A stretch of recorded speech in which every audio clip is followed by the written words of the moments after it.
माननीय तुलसीराम सिलावट जी, श्रीमान नारायण सिंह कुशवाहा जी, उच्च शिक्षा मंत्री श्रीमान इंदर सिंह परमार जी, माननीय मंत्री राकेश शुक्ला जी, कुलगुरु अविनाश तिवारी जी और इस अवसर पर मौजूद आप सबका स्वागत करता हूं, अभिनंदन करता हूं। आज के इस अवसर पर एक साथ दो कार्यक्रम का यहां अलग अलग प्रकार से एक तरह से संयुग्मन हुआ है।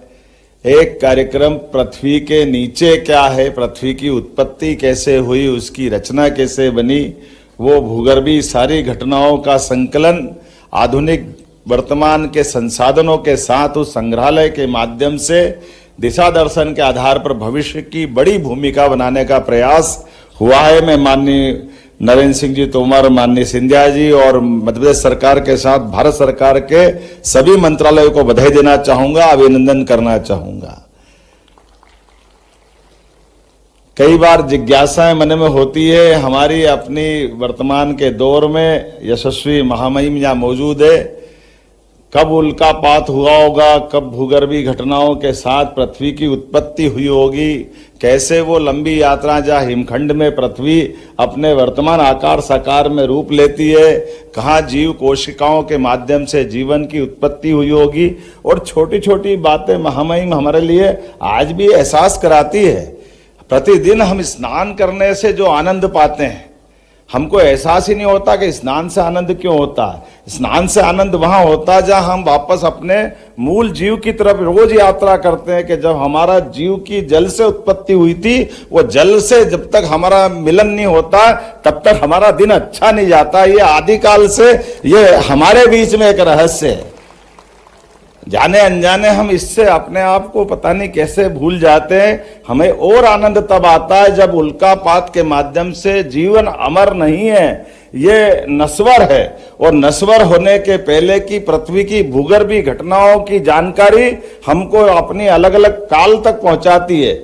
जब ज्वालामुखी के माध्यम से होने वाली घटनाएं, भूकंप से होने वाली घटनाएं पृथ्वी की उत्पत्ति की तरफ हमको बार बार आकर्षित करती है। पृथ्वी का वो चुंबकीय आवरण हमको वापस लालायित करता है कि कैसे हवा का ये गुबार हमारे को छोड़ के नहीं जाता है। गुरुत्वाकर्षण की ताकत क्या होती है, साइंस के विभिन्न प्रकार की विधाओं से जो मिलकर के आगे बढ़ने का मौका मिलता है, वाकई वो हमारे लिए रहस्य भी है और जानकारी का एक स्रोत भी है, जिसके भरोसे से भविष्य की सुंदर इमारत लिखी जाएगी। मैं आज इस बात के लिए बधाई देना चाहूंगा कि हमारे सारे ज्ञान विज्ञान की उस समागम के माध्यम से कमोबेश एक वर्ष की हमारी सरकार की यात्रा में हमारी सरकार ने समान रूप से काम किया है।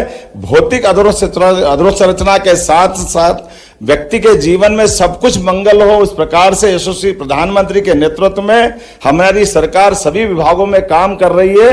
लेकिन जैसे पृथ्वी के गर्भ से होने वाली जानकारी भूगर्भीय हलचल के माध्यम से एक संग्रहालय बता रहा है, उसी प्रकार से खगोलीय घटनाओं के आधार पर भी अंतरिक्ष तक की यात्रा के लिए भी हमारी अपनी सरकार के माध्यम से डोंगला वेधशाला के माध्यम से इसी ग्वालियर घराने की एक अमोल धरोहर पुरानी राजधानी उज्जैन से हमारा संबंध आता है, जिसके आधार पर हम अपनी सभी प्रकार की स्पेस से जुड़ी जानकारी भी देने जा रहे हैं। आज के इस अवसर पर एक ऐसे महापुरुष की प्रतिमा का अनावरण भी किया गया है, जिनने आजादी के साथ हमारे बीच कुलाधिपति के नाते से अलग प्रकार से भूमिका अदा की।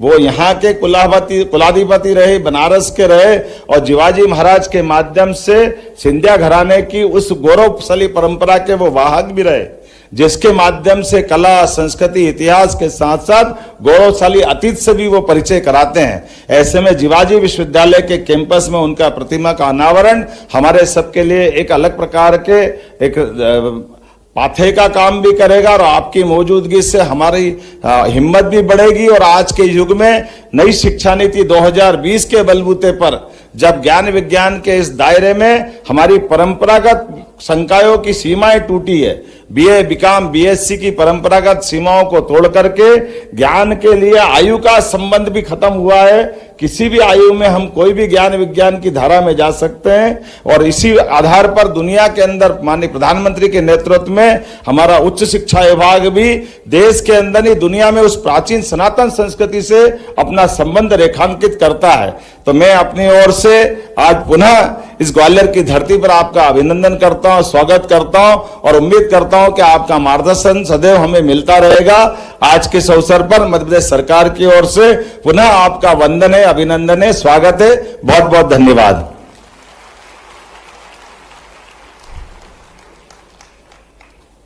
तो जीवाजी, आपके प्रेरक और आशीर्वचनों के लिए बहुत बहुत धन्यवाद माननीय मुख्यमंत्री जी।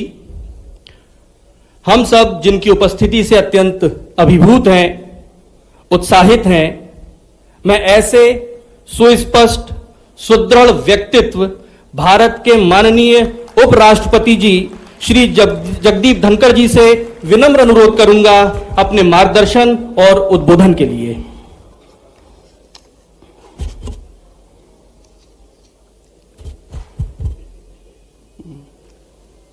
सभी को नमस्कार। Honourable governor of Madhya Pradesh Shri Mangu Bhai Patel ji, honourable chief minister of Madhya Pradesh doctor Mohan Yadav, मनमोहक अभी यहां पर हम सबने देखा,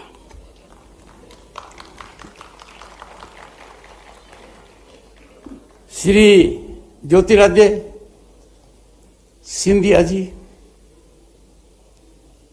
Honorable Minister of Communications and Department of Northeastern Region. For me, this is an occasion of emotion.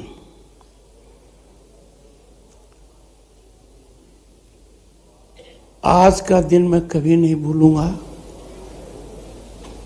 और कभी कल्पना नहीं की थी कि आज ऐसे कार्यक्रम में उपस्थित रहूंगा कि वो मेरे लिए सदा स्मरणीय रहेगा।